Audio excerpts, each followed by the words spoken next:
I'm at a-hole for making a scene when I found out my sister put my niece up for adoption when she had her son. My sister had a second child, and we were all thrilled for her. She lives a few states over, and we haven't seen her this last year. She had one child 2 years ago with her boyfriend, and the other one was born last month. Yesterday, we had a family Zoom meeting to see the baby and to say hi to my other nibbling. We get on, family starts to load in. Everyone is basically there thrilled to see the baby. We get to meet her new baby boy. After a bit, I asked to see my niece as well. My sister got quiet and very quietly said she doesn't have her. My aunt questioned this, and I was also confused. After a few minutes, my sister said that in the beginning of January, she put her daughter up for a closed adoption because she couldn't care for 2 kids. Everyone lost it. The whole Zoom was a mess. We didn't know. We never got to say goodbye. She didn't have to do this because any one of us would have taken my niece. Hell, I could have taken her. I've had multiple miscarriages / fertility issues, and although I am currently pregnant, I am stable, owning a home, and have the resources to have taken a toddler as well as have my baby. Important. My sister has always also said she wanted to be a boy mom. I lost it. I called my sister a narcissistic C word. I asked her when she'd get bored of the new baby and get rid of that one too. I asked her how the hell she could do this without reaching out to family. I know my sister, and I know deep down she didn't want a daughter. She was depressed when she found out she was having a girl, but thrilled for this entire recent pregnancy. I called her a monster for making children she didn't want to care for, like they were a novelty. I said some other things too. At this point, my grandmother is a complete mess and says her chest hurts, so I stop. My aunt, who is with my grandmother, goes to help her and turns off the camera. My grandmother ended up having a panic attack that they thought was a heart attack at first. I'm so glad she's okay. My sister has since cut off all contact from the entire family. My father is pissed at me for blowing up. I was the only one who did, and says that I pushed her away. He said I could have tried to convince her to reverse it, but my verbal action completely ruined any chance of getting my niece back. I don't think he understands what a close adoption means. Also, adoption takes a minute. So for her to have it completed by January makes me feel this process was in place for a minute. I don't think there's any chance of seeing my niece again when the mother and father both signed her to be adopted. He's mad at me because now he lost his granddaughter and is afraid he'll never know his grandson. My dad thinks I'm an A for freaking out and nearly giving my grandmother a heart attack. I'm feeling guilty that my grandmother had such an extreme reaction, but I feel that's more because she lost her great-granddaughter. Now for the top comments. Not the a-hole. For a moment, I misread it and thought she put up the newest baby for adoption, which, if she was worried about being able to support 2 children, I would have understood. Though with her knowing you are interested in adoption, I would have thought she was a little bit of an A. However, after realizing that instead she adopted out her 2-year-old, I'm just utterly sickened and stunned. I have memories from being 2 years old, so this is a child who is aware enough to remember her parents and other family. This is a child who loved them unconditionally, who understood what love is. I'm just so sick at the thought of this. Apologies for jumping on the top comment, and I know this is very dark, but I think OP needs to contact the police to check that the girl was in fact legally adopted by a family. I have trouble believing a social worker or any legit agency would allow this without question, /therapy, /intervention, or even contacting family. My fear is that the sister did this under the table to people who were not vetted or could be traffickers. Or worse, like Kaylee Anthony was supposedly with a babysitter. A closed adoption sounds like a great excuse as to why no one will ever see the niece again, and have no way of knowing it, checking up on if she was safe. Also, is the boyfriend okay, or is it possible he's mistreating her and pushed her to do this? Since Opie's profile is legit and not a throwaway, I have deep concerns and questions about this. Honestly, that's my fear too. Was this child actually adopted out? Does the boyfriend know? I would also get someone else's verification. Not a hole. I think this is one of the worst things I've ever seen on Reddit. I just can't get my head around it. OP, I suspect your dad was taking it out on you because you were there and your sister wasn't. Unfair, but your dad is just as blindsided as you are, so hopefully can be forgiven for his extreme reaction. The only comfort I can think to take is that if your sister really didn't love her daughter, Hopefully your niece has been placed with a family who will, and will have a better childhood as a result. But I'm so very sorry that wasn't with you. I'm honestly surprised that the authorities allowed a child to be ripped away from its wider family like this. It would be very traumatic. Did she lie and tell them there was no one willing to take the child or stay in its life? And if so, does that have any effect? I would speak to a family lawyer if I was you, even if it confirms that there is nothing that can be done.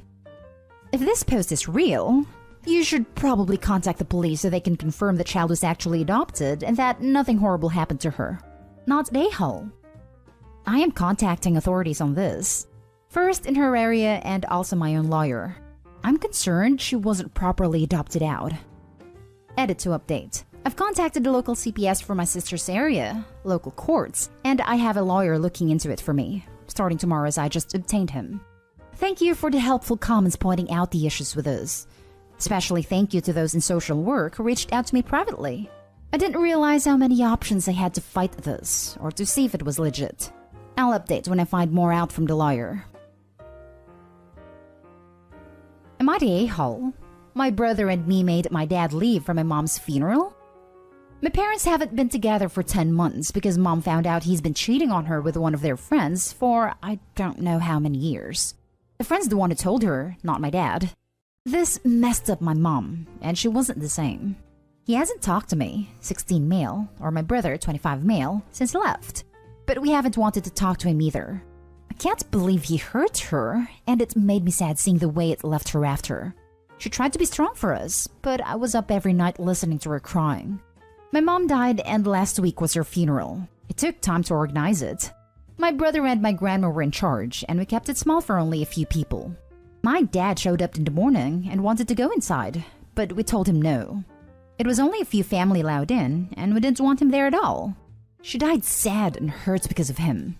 He tried to talk to us and said he loved her, and wanted to be there for us as emotional support. I lost it on him. I told him to get the hell out, and we don't need no support from him.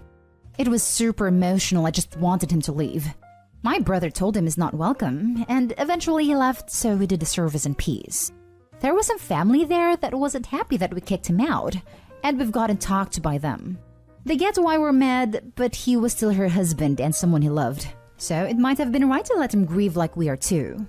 My dad has talked to our cousins about how hurtful that was that he didn't get to say his own goodbye, and apologized for what he did.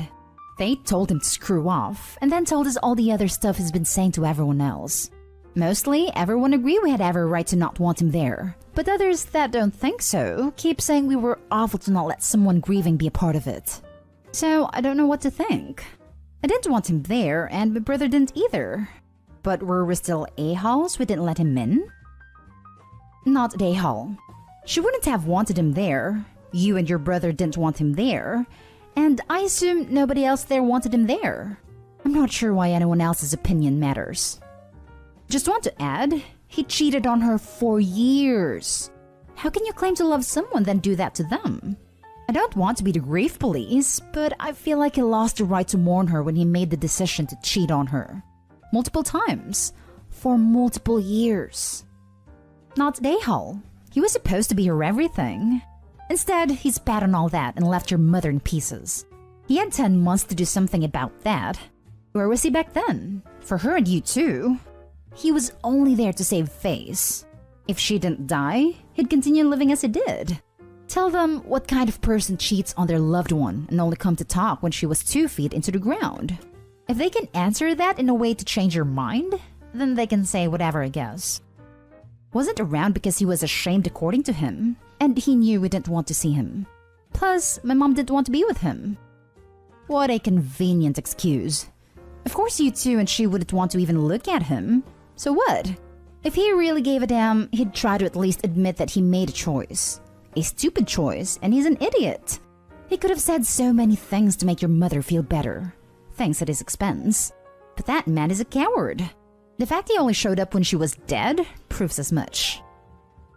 Next story is titled, Am I the a-hole for telling my cousin that she's a bad parent and that her kids need to be taken away? I have this cousin. I'll call her Tess. She has 3 children, 2 girls and a little boy. She asked me if I'd come babysit them while she went to work because her babysitter quit last time. I was happy to. I drive out there and start doing my thing. Great kids they are, and I love spending time with them. I've always felt kind of bad for them because of multiple reasons in the past. Anyways, this time I had enough. I go to use their bathroom and it stinks to high heaven. Most awful smell I've ever smelled. I go try to use the potty because I really had to go. I had a long drive. I open the seat and there's turd all the way to the top on this dang thing. I run out gagging. I asked the kids why it was like that. They said it's because their mom's friend came over and flushed a freaking phone down toilet. I then asked how long ago that was because, dang. They said they didn't know. I asked if they still use it, and they said no, and that they use the bathroom while at school. This is the really nasty part. When they had to go pee while at the house, they would just go in the yard. Which in my opinion is fine if they live in the woods or something. But they live in a trailer park. And little girls squatting to pee where people could see them pissed me off. And then I asked what if they had to do the number 2. These kids would take those little pudding cup things, eat the pudding, then poop into them and throw them in the trash. When Tess got home, I was livid. I asked White how she had not got that fixed right when it happened. Her response was she's seeing a guy that is a plumber. He told her he'd come check it out. I asked when he was supposed to come fix it. She said about a week ago. I was so frustrated with her I screamed at her in front of her kids. How she is a horrible parent and that the kids don't need to be around her and that they need to be taken away. She started crying and I left. I called her mom and told her the situation. And she told me that Tess was going through some hardcore depression and that she didn't know about what was going on but that she would take care of it. I feel like a knave for saying what I said, especially in front of her kids. I know depression can be really hard to deal with. Now for the top comments. Not Dayhall. Having depression is bad, but she is a mother. She can't let her kids be without a working toilet for weeks. If she can't manage everything because of her mental health, she needs to seek help. Therapy for her, family or friends for the kids. For her children. But you are Nahal for screaming before the kids. Why find not everyone's sex here? I can understand the screaming pretty well, and I would have done so myself. So I think it is a light a-hole move. Why still a-hole even light? The children had hard times with over a week without a toilet. And that is just what we and Dopey knows of. And I think you should never scream in front of children if you can avoid it. Yes, I agree. I feel bad for doing it. I should have held my anger and approached the situation in a better way for sure. You shouldn't feel bad for saying it. She is literally neglecting her children. You need to call Child Protective Services. Not Dayhall. That is serious neglect. Probably shouldn't have yelled at her in front of the kids, as they don't need the added stress. But those kids need to be checked on. If her depression is affecting her to the point her children have to defecate in pudding cups, thinking about how hard/messy that would be, there's also probably fecal matter everywhere. She needs help, and I'm thinking a CPS checkup. CPS definitely crossed my mind, but I didn't want to go that far just yet. That's why I called her mama and let her know. She's a wonderful person, and I knew she would do something about it. I'm going to check in all of them and keep in touch with Tess's mom to be sure. Not Dayhall. Social worker here. Running water, functional toilet, heat, and electricity are absolute essentials. And not only could she lose her kids, she could face fines or jail time/probation for not having a working toilet. She must have this fixed ASAP. Now for the last story. Am I the a-hole for putting my sister in her place when she went after our family? I, 25 female, am the youngest of 4. My older sister is a mom of 5. Her older 2 kids are from her first marriage. When my sister's ex-husband died, 3 years after their divorce, she told us it made her life easier and that it would make it easier for her kids to accept the man she was dating at the time. The kids were 6 and 7. They met her current husband about 9 months after losing their dad. She was thrilled with how things were going, and so she raced down the aisle and then told the kids he needed to adopt them. They said no. They were crying, upset, angry, wanting their dad. Our whole family talked to her about listening to the kids. We said she needed to give them time and space. She didn't listen. Told them they didn't know what was best, and didn't realize what a good dad her husband would be to them. A decade later, and that has blown up in her face. The kids are constantly fighting both of them. My nephew told his mom that she was a bad mother to them, and even if she hated their dad, he was still their dad, and they love him regardless of how she feels or felt about him. He also told her all she did was make sure they hate both her and her husband, which is what they call him. My sister then decides our family's the bad guy in all this, and decided to lose her crap with us, saying it was all our fault and that we didn't help her kids. And we obviously put all this in their minds. She even accused us of telling the kids what she said about their dad. But we didn't. We never spoke a bad word about anyone to the kids. And I cut her off once she said we wanted to mess up her life. I told her she messed up, not us. That she selfishly wanted her life to be easier instead of thinking about her kids. And that it was her fault her kids hate her, and she needs to own the choices she made if she's so sure they were the right decision. But I told her she should not.